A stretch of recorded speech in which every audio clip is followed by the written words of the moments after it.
As one family, let us begin our celebration with our act of faith in the name of the Father, and of the Son, and of the Holy Spirit. Amen.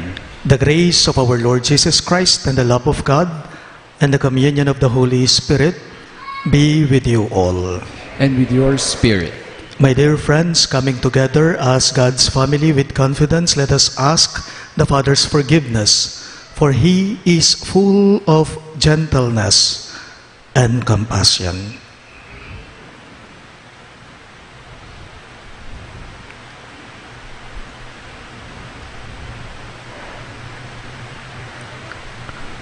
All together we say, I confess to Almighty God and to you, my brothers and sisters, that I have greatly sinned in my thoughts and in my words, in what I have done and in what I have failed to do. Through my fault, through my most grievous fault. Therefore I ask the Blessed Mary, Virgin, all the angels and saints, and you, my brothers and sisters, to pray for me to the Lord our God. May Almighty God have mercy on us, forgive us our sins, and bring us to everlasting life. Amen.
Let us pray.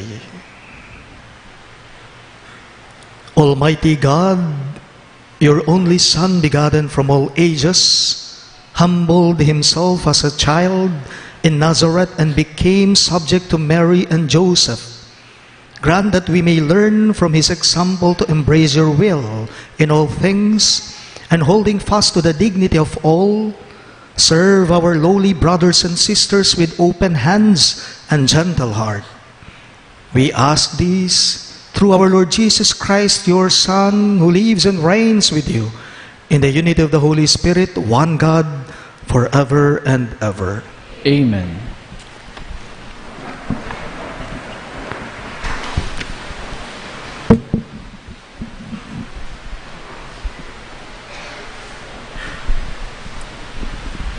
A reading from the book of the prophet Isaiah.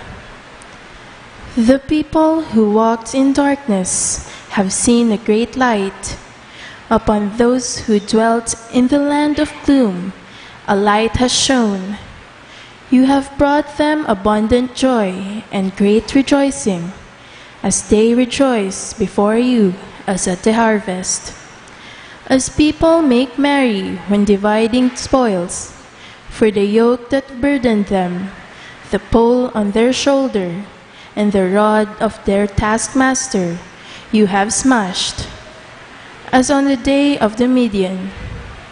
For every boot that tramped in battle, every cloak rolled in blood, will be burned as fuel for flames. For a child is born to us, a son is given us, upon his shoulder dominion rests. They name him Wonder Counselor, God Hero, Father forever, Prince of Peace. His dominion is vast and forever peaceful, from David's throne and over his kingdom, which he confirms and sustains by judgment and justice, both now and forever. The zeal of the Lord of hosts will do this. The word of the Lord. Thanks be to God. Responsorial Psalm. Let all our response be, the Lord is King. Let the many isles be glad. The Lord is King. Let the many isles be glad. Sing to the Lord a new song, for he has done wondrous deeds. His right hand has won victory for him, his holy arm. The Lord is King. Let the many isles be glad. The Lord has made his salvation known. In the sight of the nations, he has revealed his justice. He has remembered his kindness and his faithfulness toward the house of Israel. The Lord is King. Let the many isles be glad. All the ends of the earth have seen the salvation by our God. Sing joyfully to the Lord, all you lands. Break into song, sing praise. The Lord is King. Let the many isles be glad. Sing praise to the Lord with harp and melodious song, with trumpets and the sound of the horn. Sing joyfully before the King, the Lord. The Lord is King. Let the many isles be glad.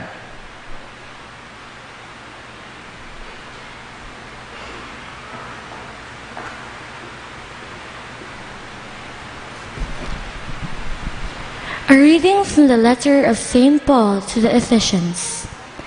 Blessed be the God and Father of our Lord Jesus Christ, who has blessed us in Christ with every spiritual blessing in the heavens, as he chose us in him, before the foundation of the world, to be holy and without blemish before him. In love, he destined us for adoption to himself, through Jesus Christ, in accord with the favor of his will, for the praise of glory of his grace, that he granted us in the Beloved.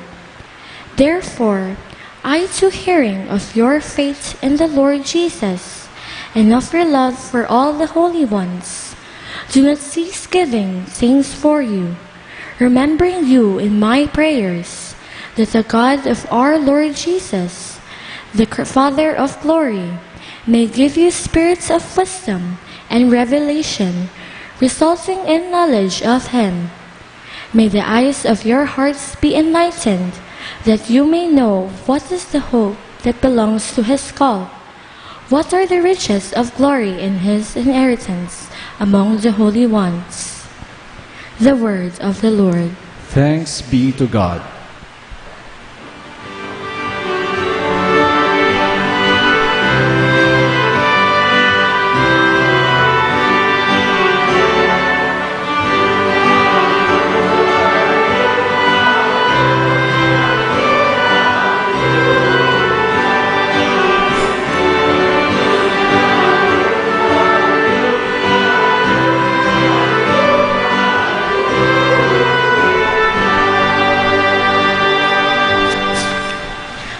Together, the world became flesh and made His dwelling among us.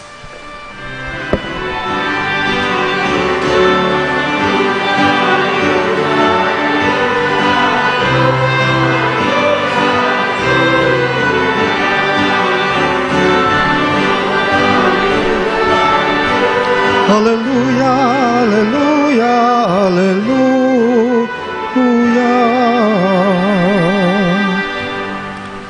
The Lord be with you.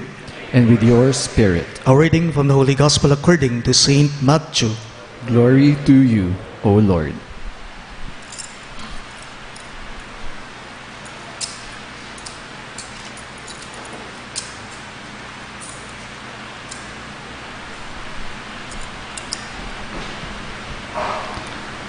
The disciples approached Jesus and said, "Who is the greatest in the kingdom of heaven?" He called the child over, placed it in their midst, and said, "Amen, I say to you, unless you turn and become like children, you will not enter the kingdom of heaven. Whoever humbles himself like this child is the greatest in the kingdom of heaven. And whoever receives one child such as this in my name receives me. See that you do not despise one of these little ones, for I say to you that they are angels in heaven, always look upon the face of my heavenly Father." My dear friends, the good news of our salvation. Praise to you, Lord Jesus Christ.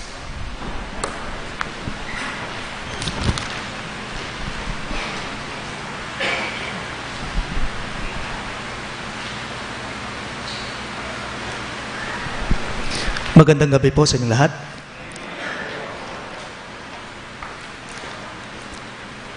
Bata pa po ang taong 2020. Napakabata nito. Batang-bata pa ang taong 2020. Halos 3 weeks pa lang po ang edad nito o ang tanda nito. 19 days old. So, ibig sabihin, batang-bata pa. At dahil tayo po ay nagsibalikan na sa mga dati nating ginagawa o abalahin sa buhay pagkatapos po ng mga okasyon. Dahil nagsibalikan na lahat tayo sa mga ginagawa natin sa buhay tulad ng buhay estudyante, mga mag-aaral, pasok na naman sa eskwelahan, ano pa, buhay empleyado, taong nag-a-apply ng trabaho, tindero, biyahero, guro. Napansin po ninyo parang walang nagbago, no? Same pa rin ang hanap buhay. Tulad pa rin ng dati, ang katayuan sa buhay. Tulad pa rin ng dati, ang ginagawa natin sa buhay. Kung kaya't napakabilis nga naman ng panahon. Mabilis ang panahon. Ang dali nating tumanda. Madaling tumanda, mabilis tumanda ang tao. In today's gospel, Jesus said to His disciples, "Unless you turn and become like children, you will not enter the kingdom of heaven," He said. Kung hindi daw tayo magiging tulad ng isang bata, ng isang musmos, kailanman daw ay hindi natin makikita at makikilala kung sino ang Diyos. Kung hindi tayo magiging isang tulad ng bata, kailanman ay hindi mo makikita at makikilala ang Diyos. Today is the feast of Santo Nino, Niño Jesus. Kapistahan po ngayon lahat ng mga bata. Kapistahan ngayon ng lahat ng mga bata. Kaya't sundin po natin ang advice ni Jesus sa atin. Ayon sa ating pagbasa sa ating ebanghelyo, maging bata lahat tayo ngayon. Bata lahat tayo ngayon. Ang tanong, paano? Sa papaanong paraan tayo magiging tulad ng isang maliit na bata, tulad ng isang musmos? This is the invitation of Jesus. This is Jesus' invitation. Maging maliit ka tulad niya. Maglati ka, kalupa na. Bakit? Kasi naman po kung hindi ka muna magiging maliit, kailanman na hindi ka magiging malaki o lalaki. Nung ka kasi lati kadagol. At kailanman hindi ka aangat kung hindi ka muna nasa mababa. Kailangan ay nasa mababa ka muna upang sa gayon ay tumaas ka, umangat ka. Upang sa gayon ay maging malinaw lamang po ito sa inyong lahat. Halimbawa po, try to imagine the river. Ang tubig, ang tubig sa ilog, ang tubig sa ilog, huhupa muna yan. Pagkatapos humupa yan, tataas na yan, lalaki na yan. O kaya naman po sa larangan ng sports, basketball. Upang sa gayon ay makalundag ka ng mataas, kailangan ay bababa ka muna upang ma-shoot mo ang bola. Kailangan pinaman, ing magbaba ka, bankanita, mangat ka. Paalala lang po, kailanman ay hindi ka magiging, kailanman hindi ka tataas o aangat sa buhay mo kung hindi ka muna magsisimula sa pinakamababa. Walang taong nagtatrabaho o walang empleyado na basta-basta na lamang umangat sa kanyang trabaho kung hindi muna siya nag-umpisa o nagsimula sa pinakamababa. O kung mayroon man pong trabahador o empleyado na bigla na lamang tumaas sa kanyang posisyon sa trabaho niya, sa kumpanya, marahil yon ay padrino system, palakasan system or backer system. Wika nga po ng kasabihan, great things start from small beginnings. Totoo yun. Magumpisangan pinaman ing sabla, ingay ganagana, king mababa, king malatiban, kanita mitas ka at dagol kabili. Paano nga naman po ang magiging mababa, maliit, musmos? Jesus will be the one to answer our question. He said in today's gospel, whoever receives one child such as this in my name receives me. He said. Ano po ang mensahe ni Jesus sa atin dito? Anong ipinapaabot niya? Tanggapin mo. Sa'yo, ikaw na tao, tanggapin mo yung maliit sa'yo, yung mababa sa'yo. Know your shortcomings in life. Tanggapin mo na mahina kang tao. Tanggapin mo na may mga kakulangan ka sa buhay. Pansinin po ninyo, kapag ka nga naman kinikilala mo at tinatanggap mo na mahina ka, o kaya naman na may pagkukulang ka o nagkukulangan ka, doon mas lalong may magtataas sa'yo. Doon mas lalong may magpupuno sa mga kakulangan mo. Oo nga naman po, nakakalungkot mang sabihin sa inyo, paano ka nga naman aasenso, aangat, o susulong sa buhay mo kung sa isip mo ikaw nang pinakamagaling? Paano ka nga naman aasenso o susulong sa buhay mo kung sa isip mo ikaw na ang pinakamahalaga, pinakamabuti, pinakabanal, pinakaimportante, pinakamatalino? Laging tatandaan, tanggapin mo na may mas higit pa sa'yo, may mas malaki pa, o may mas nakakaangat pa kaysa sa'yo. You must learn from others. At kung ito po ang isinasabuhay natin, magiging tulad ka ng isang bata, ng isang musmos. May mag-aangat, may magpapalaki, may magtataas sa'yo.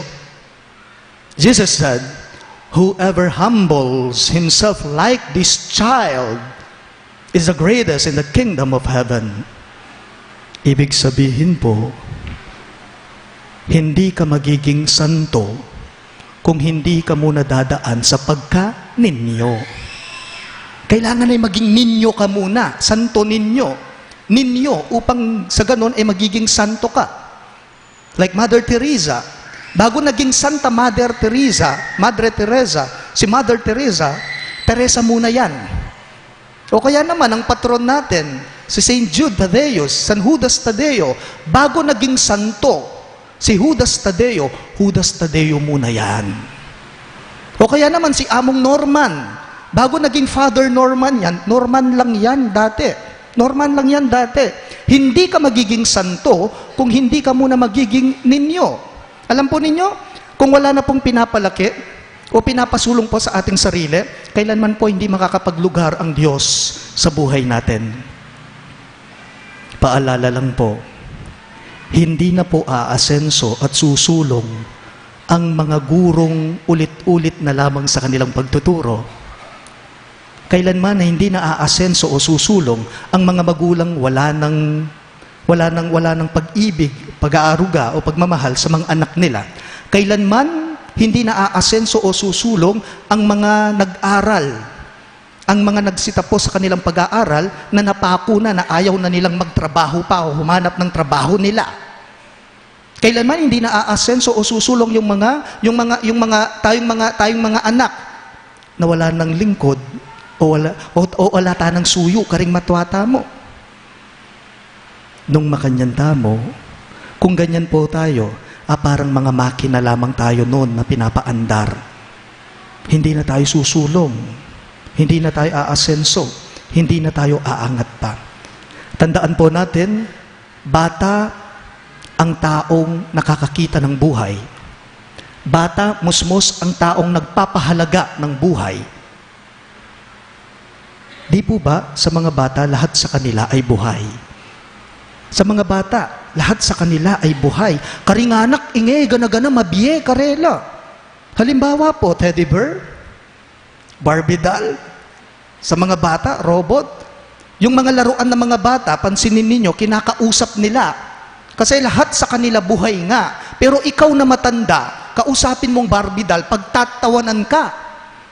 Ikaw na matanda, kausapin mo ang teddy bear, baka mag-iisip ang ibang tao na sisiraan ka. Pero ang bata, sanay tayo. Sabi nga po ng isang manunulat, children are animistic. Animo.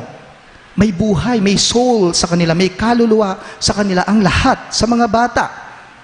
Kaya nga po ang mga bata, marami silang pag-uusisa, marami silang katanungan, lahat sa kanila ay buhay. Lahat ay, ingega na karela, pakibalwanda. Ang mga bata ay tulad po ng Diyos. Nakakakita po sila ng buhay sa sino man at kahit sa anuman. Kaya sino man po sa atin ang may inaasahan pang buhay, sino man po sa atin na nagpapahalaga sa buhay, ang taong yan ay susulong pa, aangat pa, lalaki pa, aasenso pa, tataas pa. Bakit? Dahil bata siya. Please all rise. Let us now profess our faith. I believe in one God, The Father Almighty, maker of heaven and earth, of all things visible and invisible. I believe in one Lord Jesus Christ, the only begotten Son of God, born of the Father before all ages, God from God, light from light, true God from true God, begotten, not made, consubstantial with the Father. Through him all things were made. For us men and for our salvation, he came down from heaven, and by the Holy Spirit was incarnate of the Virgin Mary and became man. For our sake, he was crucified under Pontius Pilate. He suffered death and was buried, and rose again on the third day in accordance with the Scriptures. He ascended into heaven and is seated at the right hand of the Father. He will come again in glory to judge the living and the dead, and his kingdom will have no end. I believe in the Holy Spirit, the Lord, the giver of life, who proceeds from the Father and the Son, who with the Father and the Son is adored and glorified. who has spoken through the prophets. I believe in one holy, Catholic, and Apostolic Church. I confess one baptism for the forgiveness of sins, and I look forward to the resurrection of the dead and the life of the world to come. Amen. The Holy Child reminds us of God's power at work in our humility and weakness. Let us now pray with confidence to the Father, for we are all His children. In every petition you shall respond. Listen to the prayer of your children, Lord. All of us, please. Listen to the prayer of your children, Lord. That the Pope, bishops, priests, and religious may always aspire for the gospel values of love, humility, and service rather than power and influence, we pray. Listen to the prayer of your children, Lord. That our civil and political leaders may become fully convinced that true greatness is attained through service and care, especially of the weak and those who have less in life, we pray. Listen to the prayer of your children, Lord. That the poor and the marginalized in our society may derive strength from the conviction that they have a special place in Jesus' heart, we pray. Listen to the prayer of your children, Lord. That caring adults, committed organizations may attend to the needs of children and broken homes, and those who suffer because of irresponsible parents, we pray. Listen to the prayer of your children, Lord. That our devotion to the Santo Nino may help us grow in wisdom and grace before God, keep the spirit of a child, and live with our brothers and sisters in openness, freedom, and friendship, we pray. Listen to the prayer of your children, Lord. Let us include in our prayers the following intentions. For the birthday intentions of Marius Relasio, for the special intentions of Laila Abiog, Paz Swing, Mary Manette Pineda, Mark Herald Dalay, Baby Liam Samuel Cristales, Harvey Gatus for Architecture Licensure Exam, Jose Roberto Navata, the St. Jude Thaddeus Parish Pastoral Council, the St. Jude Village Homeowners Association, for the good health of Sonny Bustos, Richard Cobalia, Anita Teodin, Inez Sunga, June Gomez, Angela Pang, Ben Ingal, Rubio family, William Canlas, and all our sick relatives and friends. For the eternal repose of the souls of Norma, Maria Virginia, Dolores, Marcelo, Roman, Aquilina Pineda, Ernesto Manag, Manuel Tongyo, Mark Louis Tongyo, Juanita, Gregoria, Carlos, Corazon, Francisca, Roquita Padua, Luis Gabriel Salangsang, Naomi V. Sandico, Jesus Gatus, Manuela Infante, Cesar O. Kiambao Jr., and all souls in purgatory, we pray. Listen to the prayer of your children, Lord. In silence, we now pray for our personal intentions.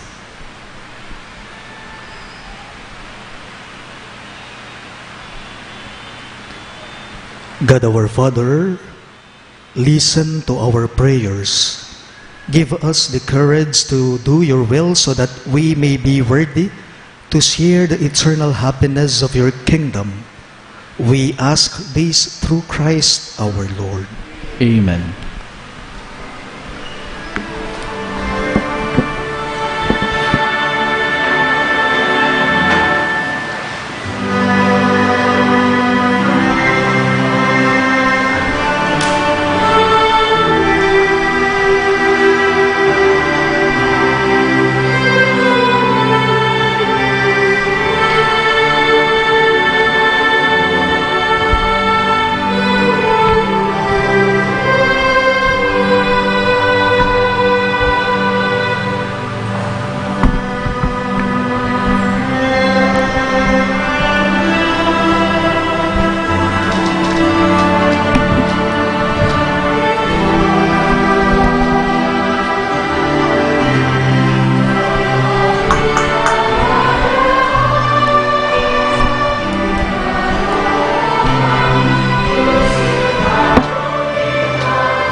all rise for the incensing.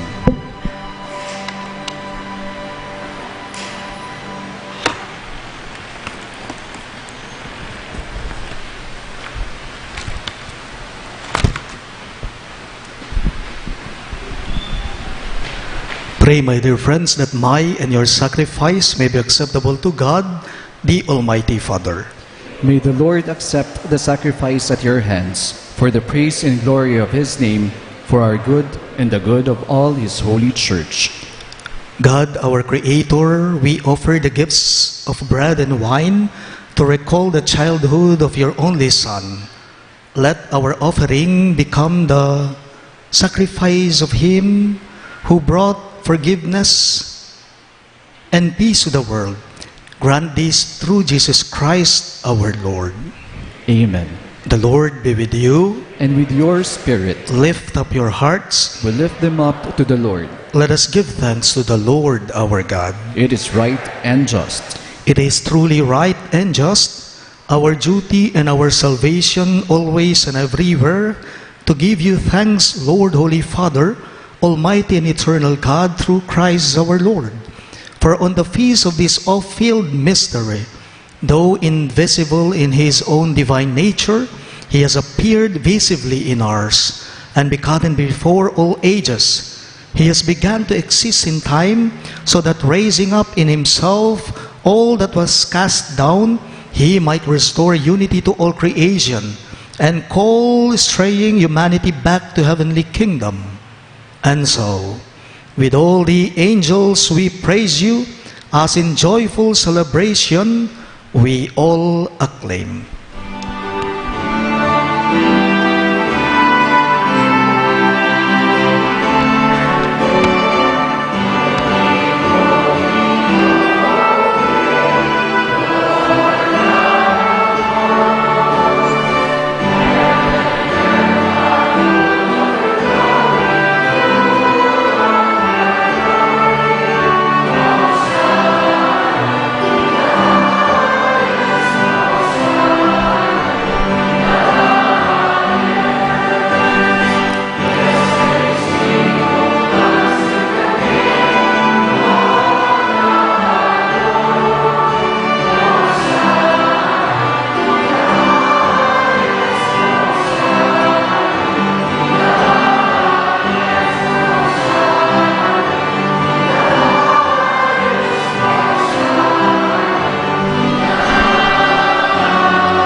You are indeed holy, O Lord, the fount of all holiness.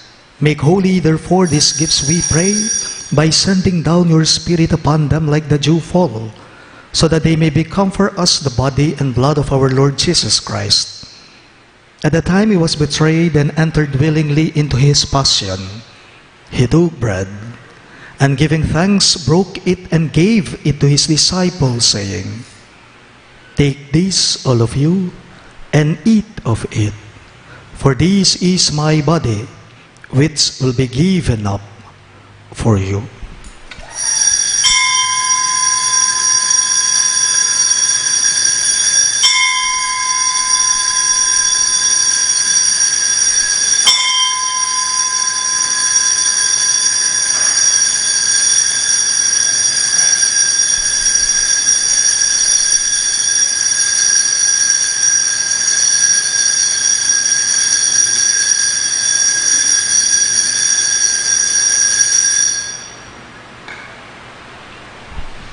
In a similar way, when supper was ended, he took the chalice, and once more giving thanks, he gave it to his disciples, saying, "Take this, all of you, and drink from it. For this is the chalice of my blood, the blood of the new and eternal covenant, which will be poured out for you and for many, for the forgiveness of sins. Do this in memory of me."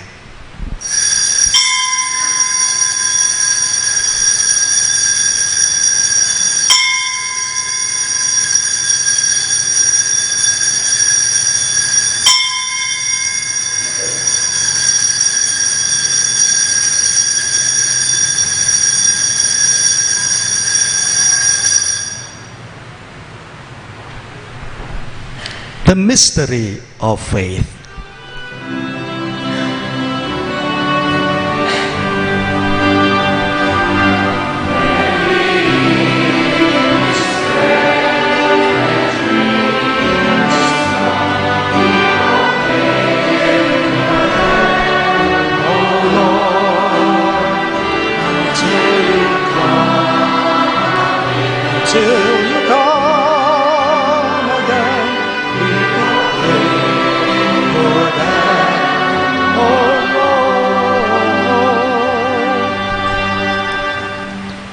Therefore, as we celebrate the memorial of his death and resurrection, we offer you, Lord, the bread of life and the chalice of salvation, giving thanks that you have held us worthy to be in your presence and minister to you. Humbly we pray that partaking of the body and blood of Christ, we may be gathered into one by the Holy Spirit. Remember, Lord, your church spread throughout the world and bring her to the fullness of charity, together with Francis, our Pope, Florentino, our Bishop, Pasiano, our Bishop Emeritus, and all the clergy. Remember your servants, Norma and Ernesto, whom you have called from this world to yourself.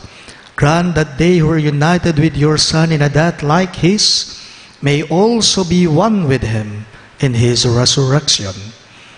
Remember also our brothers and sisters who have fallen asleep in the hope of the resurrection, and all who have died in your mercy. Welcome them into the light of your face.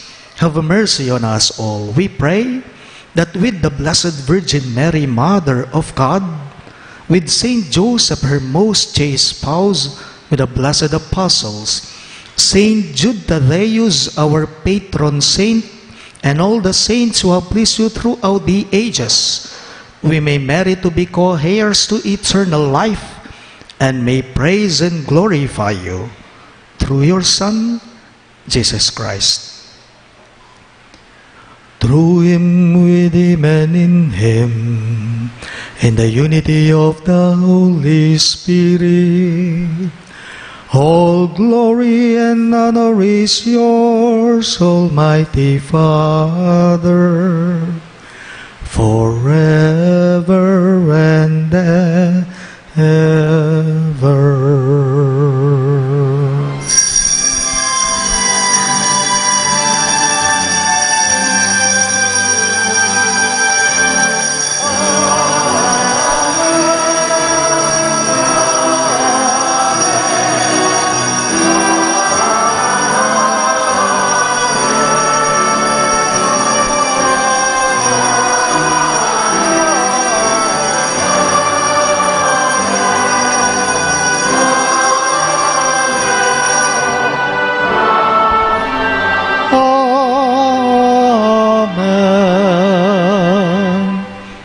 Let us now pray for the coming of the kingdom as Jesus taught us.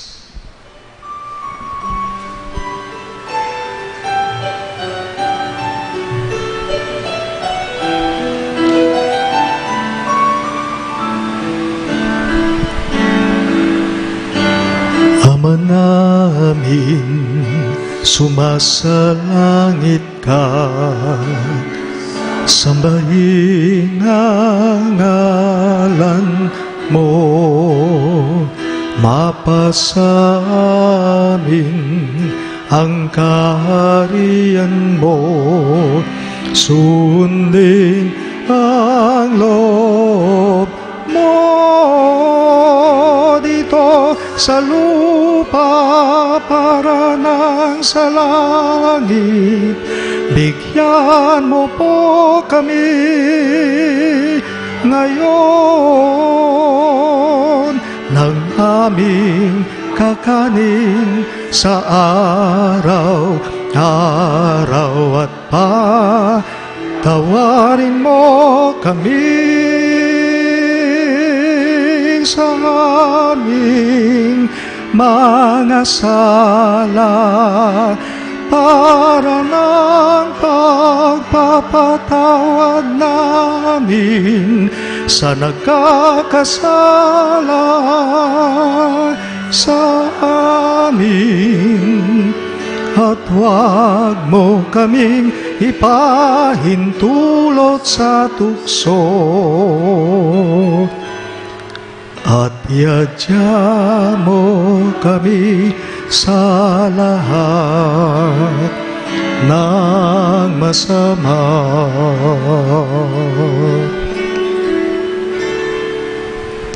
Deliver us, Lord, we pray, from every evil. Graciously grant peace in our days, that by the help of your mercy, we may be always free from sin and safe from all distress, as we await the blessed hope and the coming of our Savior, Jesus Christ.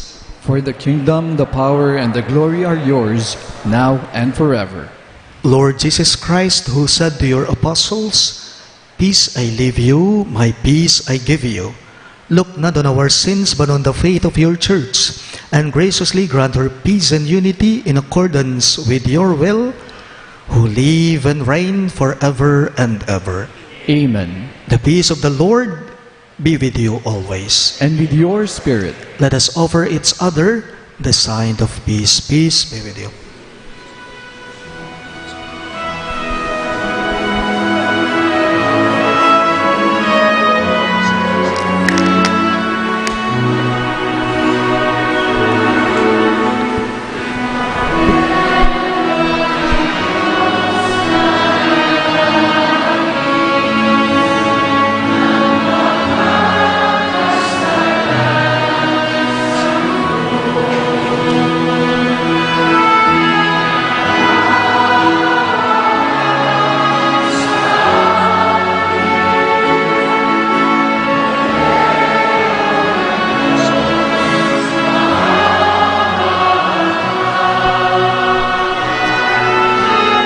Kordero ng Diyos na nag-aalis ng mga kasalanan sa mundo.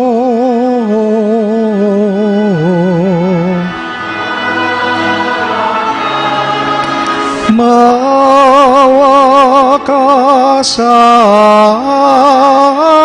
amin, O Diyos. Maawa ka, Kordero ng Diyos na nag-alis ng mga kasalanan sa mundo.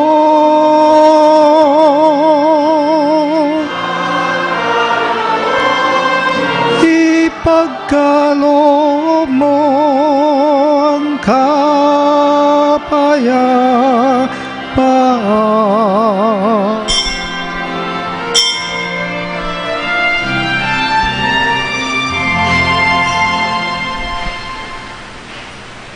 Behold Christ Jesus our Lord. He is the Lamb of God who takes away the sins of the world. Happy are those who are called to His supper. Lord, I am not worthy that you should enter under my roof, but only say the word, and my soul shall be healed.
Let us pray.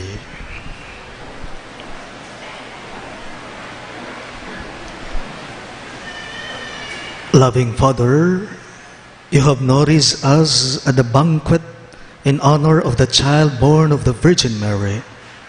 We pray that we may advance in wisdom and grow daily in faith and works of love so that we may find favor in your sight.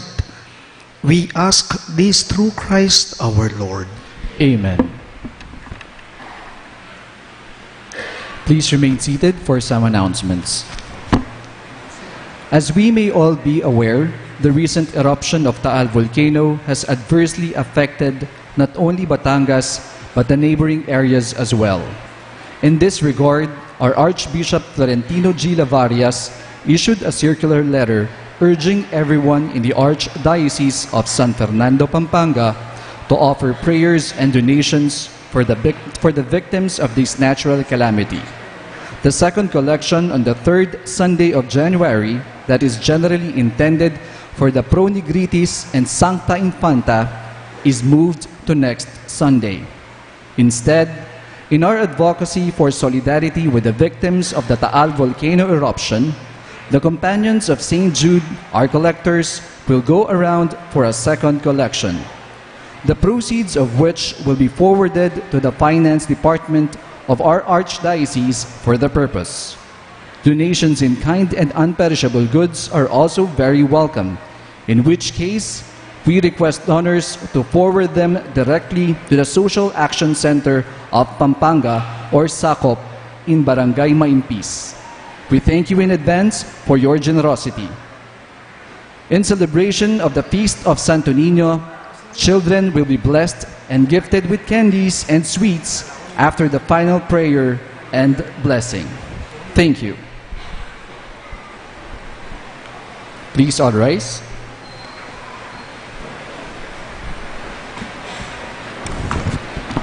Please be seated for a while. Ang mga kapatid po nating CFM or Christian Family Movement sa buong Archdiocese dito sa atin, San Fernando, Pampanga, meron po silang fundraising project and they call it Raffle for a Cause. Marahil pong iba sa inyo napansin nila may puting sasakyan, yung SUV, sa harapan. Lumilikom po sila ng pondo para sa kanilang projects, programs at activities sa buong Archdiocese po. Ngayon po, nagpapatulong sila sa atin kung pwede tayong makabili ng mga tickets nila. Per ticket is 500 pesos po sa ating mga CFM. No? Kung gusto po ninyong bumili, nasa harapan po yung mga kapatid nating CFM pagkatapos ng misa. Nakatulong ka na, nanalo ka pa. Maraming salamat po. Please all rise.